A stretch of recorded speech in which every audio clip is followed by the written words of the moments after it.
P K Sasi party വിടുമോ ഇല്ലയോ എന്നുള്ള ചോദ്യങ്ങൾ നിലനിൽക്കെ തന്നെ KTDC ചെയർമാൻ സ്ഥാനത്ത് നിന്ന് അദ്ദേഹം രാജിവെച്ചിരിക്കുകയാണ്. പാർട്ടി അദ്ദേഹത്തെ പുറത്താക്കാൻ നിൽക്കുന്ന സാഹചര്യത്തിലാണ് അദ്ദേഹത്തിന് ഈ പറയുന്നത് പോലെ ഓടുന്ന പട്ടിക ഒരു മുഴം മുമ്പേ എന്ന് പറയുന്നത് പോലെ പാർട്ടിയേക്കാൾ മുൻപേ രാജി നൽകിയിരിക്കുകയാണ് പി കെ ശശി. ഇപ്പോൾ പി കെ ശശിയുടെ കാര്യത്തിൽ ഒരു പിടിവലി ഉണ്ടാകുമോ എന്ന് ചോദിച്ചാൽ ഉണ്ടാകുമെന്ന് തന്നെയാണ് നമുക്ക് പറയാൻ സാധിക്കുന്നത്. കോൺഗ്രസിലേക്ക് പോകുമോ അതോ UDF മുന്നണിയുടെ കീഴിൽ അദ്ദേഹം പറയുന്നത് പോലെയുള്ള ഡെമോക്രാറ്റിക് കമ്മ്യൂണിസ്റ്റ് പാർട്ടി അല്ലെങ്കിൽ മാർക്സിസ്റ്റ് പാർട്ടി എന്ന് പറഞ്ഞുകൊണ്ട് പുതിയൊരു പാർട്ടി രൂപീകരിക്കുന്ന സാഹചര്യമൊക്കെ നമ്മൾ കണ്ടിരുന്നു പാലക്കാട്. ഇനി എന്തായിരിക്കാം പി കെ ശശിയുടെ ഭാവി തീരുമാനങ്ങൾ എന്നുള്ളത് വലിയൊരു ചോദ്യചിഹ്നമായി തന്നെ നിലനിൽക്കുകയാണ്. പക്ഷേ ഇതിനകത്തെ പി കെ ശശി രാജിവെച്ചു എന്നുള്ളത് ആന കാര്യമൊന്നുമല്ല. ഇനി ഒരു മാസം പോലും തീർച്ചില്ല, ഒരു മാസം പോലും ഇല്ല. KTDC ചെയർമാൻ പദവി പോണ എന്താ ആന കാര്യമോ? അയാൾ പോട്ടെ, അതിനിപ്പോൾ എന്താ. പിന്നെ രണ്ടാമത് അദ്ദേഹം പറഞ്ഞെന്തോന്ന്, അദ്ദേഹം പിന്നെ കോൺഗ്രസിലേക്ക് പോകുന്നു എന്ന് ഞാൻ പറഞ്ഞില്ലല്ലോ എന്ന്. പി കെ ശശി എന്ന വ്യക്തിയെ സംബന്ധിച്ച് എന്ത് ഇൻസിഡന്റ് ഉണ്ടായാലും അതിന് ഉത്തരം പറയാൻ ബാധ്യസ്ഥനാണ് ബഹുമാനപ്പെട്ട മുഖ്യമന്ത്രി പിണറായി വിജയൻ. തീർച്ചയായിട്ടും. കാരണം പിണറായി വിജയൻ ഈ ഒരു വളർച്ചയ്ക്ക് അല്ലെങ്കിൽ അദ്ദേഹം ഇന്നിപ്പോൾ മുഖ്യമന്ത്രി സ്ഥാനത്ത് ഇരിക്കുന്നുണ്ടെങ്കിൽ അതിന് പിന്നിൽ പി കെ ശശിയുടെ കൈകളുണ്ട് എന്നുള്ളതാണ്. തീർച്ചയായിട്ടും. അതായത് പി കെ ശശി എന്ന് പറയുന്ന നേതാവ് ഇന്ന് ഇത്തരത്തിൽ മാധ്യമങ്ങളുടെ മുന്നിൽ വന്നിരുന്ന് സംസാരിക്കാനുള്ള പ്രാപ്തനാക്കിയതാരെന്നറിയോ? ഈ പിണറായി വിജയൻ തന്നെയാണ്. തീർച്ചയായിട്ടും. ഞാൻ ഒരിക്കലും നമ്മൾ 1-2 വട്ടം സംസാരിച്ചപ്പോൾ ഞാൻ പറഞ്ഞിട്ടുണ്ടായിരുന്നു. അതായത് ഇദ്ദേഹം പാർട്ടി സെക്രട്ടറി ആകുമ്പോൾ പാർട്ടി പിടിക്കുന്നതിന് അദ്ദേഹം ഓരോ ജില്ലയിൽ ഓരോരുത്തരെ കൊണ്ടുവന്നിട്ടുണ്ട്. അതിൽ ഒരാളാണ് ഈ ശശി. കാര്യം നമ്മൾ പറഞ്ഞിട്ടുണ്ട്. അതായത് പാലക്കാട് എന്ന് പറയുന്ന VS എന്ന് പറയുന്ന നേതാവിൻ്റെ കൂടെ ഉണ്ടായിരുന്നതാണ് വിജയരാഘവൻ, അജയകുമാർ, അജയകുമാർ, അങ്ങനെ തുടങ്ങിയിട്ട് നിരവധി നേതാക്കൾ, KK ദിവാകരൻ തുടങ്ങി എത്രയോ പേര് ഈ പറയുന്ന പോലെ പാലക്കാട് CPMന്റെ ചുവന്ന കോട്ടയായിരുന്നാണ്. മലമ്പുഴ VS ജയിച്ചത് വെറുതെ അല്ല.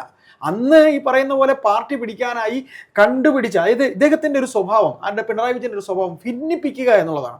ഭിന്നിപ്പിക്കുക, അതായത് കൂട്ടത്തിൽ പിന്നെ നിൽക്കുന്നവരിൽ ഒരാളെ ഭിന്നിപ്പിച്ച് അതിലൂടെ തന്റെ വിജയം നേടുക എന്നുള്ളത്. അതായത് വെടക്കാക്കി തനിക്കാക്കുക എന്ന് പറയുന്നത് പോലെ കൂട്ടത്തിൽ നിന്നുള്ളവരെ തന്നെ തല്ലി പിരിപ്പിച്ചുകൊണ്ട് അവരുടെ കുറേശ്ശെ തന്റേതാക്കി മാറ്റുക.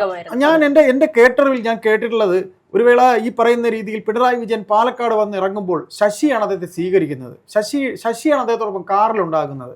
ശശി ജില്ലാ കമ്മിറ്റി അംഗമായിരുന്ന ശശി ജില്ലാ സെക്രട്ടേറിയറ്റ് അംഗമാകും എന്ന് വരെ കരുതിയ പാർട്ടിക്കാരുണ്ട്. ജില്ലാ കമ്മിറ്റി അംഗമാണ് പിന്നീട് ജില്ലാ സെക്രട്ടേറിയറ്റ് അംഗമാകുന്നത്. കാര്യം സംസ്ഥാന ഘടകത്തിന് ഏറ്റവും അടുത്ത് നിൽക്കുന്ന ഒരു ഘടകമാണ്. അത്രയും അടുത്ത് പാർട്ടിയിൽ പിണറായി വിജയനോടൊപ്പം ചേർന്ന് നിന്ന വ്യക്തിയായ ശശി തന്നെ പാർട്ടിക്ക് ഒരു തലവേദനയായി തീരുന്നെങ്കിൽ അതിനർത്ഥം നമ്മുടെ പല ഇടത് നിരീക്ഷകരുമായി സംസാരിക്കുമ്പോൾ പറയാറുണ്ട്, ഇദ്ദേഹം കണ്ടെത്തി ഈ പാർട്ടിയെ കൊണ്ടുവന്ന ആൾക്കാരൊക്കെ തന്നെയാണ് ഈ പാർട്ടിക്ക് തലവേദനയായി തീർന്നിട്ടുള്ളത്. തിരുവനന്തപുരത്ത് കടകംപള്ളി സുരേന്ദ്രൻ എന്ന് പറയുന്ന ഒരു നേതാവ് ഏറ്റവും വലിയ തിരുവനന്തപുരത്ത് തലപ്പൊക്കമുള്ളൊരു നേതാവാണ്. അദ്ദേഹം ഈ സ്വർണ്ണപ്പാളി കേസുമായി ബന്ധപ്പെട്ട് കേൾക്കുന്ന ആരോപണം കേട്ടില്ലേ? തിരുവനന്തപുരം പിടിക്കാനായി ബഹുമാനപ്പെട്ട മുഖ്യമന്ത്രി പിണറായി വിജയൻ കൊണ്ടുവരുന്ന ഒരു ടൂളാണ്. അദ്ദേഹം ടൂളായി ആരെയൊക്കെ വെച്ചിട്ടുണ്ടോ? VN വാസവൻ, അദ്ദേഹം കോട്ടയം പിടിക്കാനായി കൂടെ കൊണ്ടുവരുന്ന ഒരു ടൂളാണ്. അപ്പോൾ അങ്ങനെ ടൂളായി കൊണ്ടുവിടുന്നതിൽ പേര് കേൾക്കാത്തുണ്ടെങ്കിൽ നമ്മുടെ രാമകൃഷ്ണൻ മാത്രമേ ഉള്ളൂ. നമ്മുടെ LDF കൺവീനർ രാമകൃഷ്ണൻ ഉണ്ട്. ഈ രാമകൃഷ്ണൻ മാത്രമേ ഉള്ളൂ അങ്ങനെ കേൾക്കാത്ത. അപ്പോൾ നമുക്ക് ഇത്ര മാത്രമേ പറയാനുള്ളൂ. ഈ പറയുന്ന രീതിയിൽ ശശി എന്തെങ്കിലും തരത്തിൽ കെടുകാര്യസ്ഥത അല്ലെങ്കിൽ പാർട്ടിയോട് കൂറില്ലായ്മ കാണിച്ച് ശശി വേറൊരു പാർട്ടി ഉണ്ടാക്കി പോയിട്ടുണ്ടെങ്കിൽ ഈ പറയുന്ന വിഭാഗീയതയുടെ വിത്ത് മുളപ്പിക്കുന്നതിന് കാരണക്കാരൻ ഈ മുഖ്യമന്ത്രി തന്നെയാണ്. തീർച്ചയായിട്ടും. ഇവിടെ ഇപ്പോൾ നമ്മൾ കഴിഞ്ഞ കുറെ ദിവസങ്ങളിലെ ചർച്ച ചെയ്തതുപോലെ സിറ്റിംഗ് MLA മാർ തന്നെ മത്സരിക്കാനുള്ള സാധ്യതകളുണ്ട്. കാരണം CPMന് മത്സരിപ്പിക്കാൻ സ്ഥാനാർത്ഥികൾ കൃത്യമായി ഇല്ല എന്നുള്ളത് നമ്മൾ ഇതിനു മുൻപ് പലപ്പോഴായി പലരോടും പറഞ്ഞ കാര്യമാണ്. അപ്പോൾ ഇനിയിപ്പോൾ എല്ലാ 140 മണ്ഡലങ്ങളിലും ആരെ മത്സരിപ്പിക്കും? അതിനോടൊപ്പം തന്നെ ഒരുപാട് നിലവിൽ MLA ആയിട്ടുള്ള അല്ലെങ്കിൽ മന്ത്രിയായിട്ടുള്ള ആൾക്കാരൊക്കെ തന്നെയും ഈ പറയുന്ന വിവാദങ്ങളിൽ നിറഞ്ഞു നിൽക്കുന്നവർ അല്ലെങ്കിൽ പ്രതിസ്ഥാനത്ത് നിൽക്കുന്നവർ, ശബരിമല സ്വർണ്ണക്കൊള്ള പോലെ വലിയൊരു കൊള്ളയിൽ പങ്കാളികളായിട്ടുള്ളവർ, സംശയമുനയിൽ നിൽക്കുന്നവരൊക്കെ തന്നെയാണ്. അങ്ങനെയുള്ള ആളുകളെ മത്സരിപ്പിക്കുന്നില്ല എന്നുള്ളൊരു നീക്കം കൂടി CPMന്റെ ഭാഗത്ത് നിന്ന് വരുന്നുണ്ട്. അങ്ങനെയെങ്കിൽ പിന്നെ ഇവർ ആരെ മത്സരിപ്പിക്കും എന്നുള്ളത് വലിയൊരു ചോദ്യം തന്നെയല്ലേ? തീർച്ചയായിട്ടും. നമ്മൾ അല്പം മുമ്പ് നമ്മുടെ സൂമിൽ വന്ന മുതിർന്ന മാധ്യമപ്രവർത്തകൻ രാജഗോപാൽ എന്ന് പറയുന്ന മാതൃഭൂമിയുടെ മാധ്യമപ്രവർത്തനാണ്. അപ്പോൾ തിരുവനന്തപുരത്ത് ഞാൻ മറ്റൊരു മാധ്യമപ്രവർത്തകനെ വിളിച്ചപ്പോഴാണ് അദ്ദേഹം പറഞ്ഞത്, എടാ ഇങ്ങനൊരു വാർത്ത കേൾക്കുന്നുണ്ട്. അതായത് കളങ്കിത വ്യക്തിത്വങ്ങളായിട്ടുള്ള വാസവൻ മുതൽ കടകംപള്ളി സുരേന്ദ്രൻ വരെ അങ്ങനെയുള്ളവരെയൊക്കെ മത്സരിപ്പിക്കില്ല CPM, അങ്ങനെ ഒരു അടവ് നയം CPM ആലോചിക്കുന്നുണ്ട്. അപ്പം ഞാൻ സത്യം പറഞ്ഞാൽ നമ്മൾ കേട്ടപ്പോൾ ഒന്ന് ചെറുതായിട്ട് അങ്ങനെ ഒരു തീരുമാനം ചിലപ്പോൾ എടുക്കുമോ? കാര്യം ചിലപ്പോൾ പറയാൻ ഒക്കത്തില്ല. ഹർഷ, അപ്പോൾ അങ്ങനെ ഇപ്പോൾ രാജഗോപാൽ സാറിനോട് ഞാൻ സംസാരിക്കുമ്പോൾ അദ്ദേഹം ചോദിച്ചു, അയ്യപ്പദാസ് അങ്ങനെയാണെങ്കിൽ പിണറായി വിജയൻ എങ്ങനെ മത്സരിക്കാൻ സാധിക്കും? തീർച്ചയായിട്ടും. എങ്കിൽ പിണറായി വിജയൻ എങ്ങനെ മത്സരിക്കും? സാർ എന്നോട് ചോദിക്കുക. എന്നിട്ട് സാറ് ചിരിക്കുകയാണ്, ഇത് ആര് കൂടെയാണ് പറയുന്നത് എന്ന് സാറ് പറഞ്ഞ് ചിരിക്കുക. അപ്പോൾ ഞാൻ ചോദിക്കുകയാണ്, ഹർഷ പറഞ്ഞ് നമ്മൾ ആ പോയിന്റിലേക്ക് തന്നെ വരാം. അതായത് ഈ പറയുന്ന രീതിയിൽ ഇവർക്ക് ഒരു സ്ഥാനാർത്ഥിയെ കണ്ടെത്താൻ പോലും കഴിയുന്നില്ല എന്ന രീതിയിലാണ് അല്പം മുമ്പ് ഹർഷ സംസാരിച്ചത്. അപ്പോൾ അതിൽ അവർ ഉടനെ അദ്ദേഹത്തിന്റെ ബുദ്ധിയിൽ എങ്ങനെയാണ് പോയത്? ഈ പറയുന്ന പഴയ ആൾക്കാർ തന്നെ മത്സരിച്ചാൽ മതി എന്നാണ്, അല്ലെ? നേരത്തെ ഉണ്ടായിരുന്ന MLA മാർ തന്നെ മത്സരിച്ചാൽ മതി എന്നാണ്. അപ്പൊ ഇവർക്ക് ഒരു സമയത്ത് ഒരു ചിന്തപ്പാടുണ്ടാവും, അടുത്ത സമയത്ത് മറ്റൊരു ചിന്തപ്പാടുണ്ടാവും. നേരത്തെ ഒരു കമ്മിറ്റി കൂടി, സംസ്ഥാന കമ്മിറ്റി യോഗം, സംസ്ഥാന സമ്മേളനം നടക്കുമ്പോൾ പറഞ്ഞു 75 വയസ്സിന് താഴെയുള്ളവർ ഇനി വേണ്ട എന്ന്. അത് അവരുടെ ഒരു വെളിപാടാണ്. അന്ന് മുഖ്യമന്ത്രി പിണറായി വിജയന് പിന്നെ അദ്ദേഹത്തിന്റെ മുന്നോട്ടുള്ള പോക്കിന് ആരൊക്കെ തടസ്സമുണ്ടോ അതിനെ വെട്ടി നിർത്താൻ വേണ്ടിയാണ് അങ്ങനെ ഒരു നിയമം. അതിൽ ഐസക് വരെ വന്നു പെട്ടു, സുധാകരൻ വരെ വന്നു പെട്ടു. തീർച്ചയായിട്ടും. അതിനുശേഷം പറഞ്ഞ മറ്റൊരു കാര്യമാണ് 2 ടേം മത്സരിച്ചവർ വീണ്ടും മത്സരിക്കണം. അപ്പൊ 2 ടേം അല്ലാതെ പുതിയ ഒരാൾ മത്സരിച്ചാൽ നിലം തൊടില്ല എന്നൊരു തോന്നൽ വന്നതുകൊണ്ടല്ലോ. ഒന്നുമില്ലെങ്കിൽ ഈ MLA മാർ എന്തെങ്കിലുമൊക്കെ ചെയ്തെന്ന് കരുതി ആരെങ്കിലും 2 വോട്ട് കൊടുത്താലോ, അതെങ്കിലും കിട്ടട്ടെ എന്നാണ് ഇപ്പോഴത്തെ ചിന്ത. അപ്പോ ഇങ്ങനെ 2 വോട്ട് കിട്ടട്ടെ, 2 വോട്ടെങ്കിലും കിട്ടട്ടെ, രണ്ടാമത് മത്സരിക്കട്ടെ എന്ന് പറയുമ്പോൾ വാസവൻ മാറി നിൽക്കണമെന്ന് പറയുന്നു. ആരോപണ വിധേയനായ വാസവൻ മാറി നിൽക്കുമെന്ന് പറയുന്നു.